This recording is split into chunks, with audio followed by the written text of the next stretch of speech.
Hey everybody, what's up? My name is Sam Parker, CEO of My Credit Guy Credit Restoration. I get the question all the time, what is the fastest way to increase credit scores? And the answer for most people is going to be to pay down your credit cards. Now the question comes, how do I pay down my credit cards to get the highest credit score increase? Because a lot of people out there think that what you should do is pay down your card that has, the highest interest rate or the card that has the biggest balance. And while that might be the best strategy when you're just trying to save as much money as possible and to get out of debt, that is not the best strategy in a lot of cases to get the highest credit score increase possible. So basically what it breaks down to is that you are going to be scored on your individual balance to limit ratio. So on each credit card, they're going to look at how much you're utilizing. And usually once you cross over 50% of that balance to limit ratio, that's going to be a negative thing. That card can actually start hurting you more than it's even helping you. We really want our clients to maintain a 30% balance or less, and ideally be in that 6 to 10% range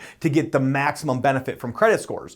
But that's not the only way that you're scored on your balance to limit ratio with credit cards. You're also scored on your overall balance to limit ratios. So let's say that you had 3 different credit cards, like one for 500, another for 500, and then another for say $3,000, right? So your overall limit is $4,000. So when you're going to pay credit cards off in order to increase scores as much as possible, what we want to do is get as many individual balance to limit ratios down below those 50%, 30%, 10% thresholds as possible.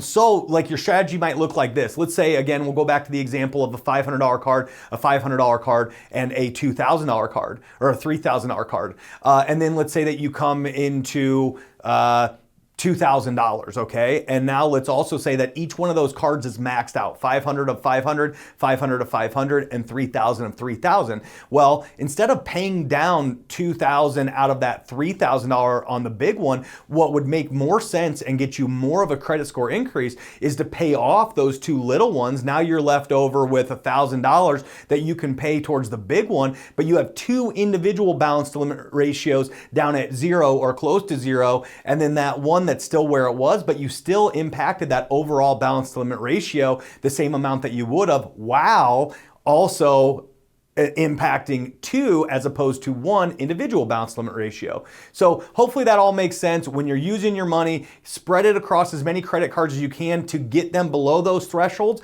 And if you have a particular case that you want us to look at, we do free reviews all day, every day. So you just send the report over or let us know that we need to pull a report for you. We'll look at it and we can tell you exactly which credit cards to pay down and to what amount to make your dollar stretch the furthest. If you have any questions, please go to our website, mycreditguy.com. We look forward to helping you out. Thanks.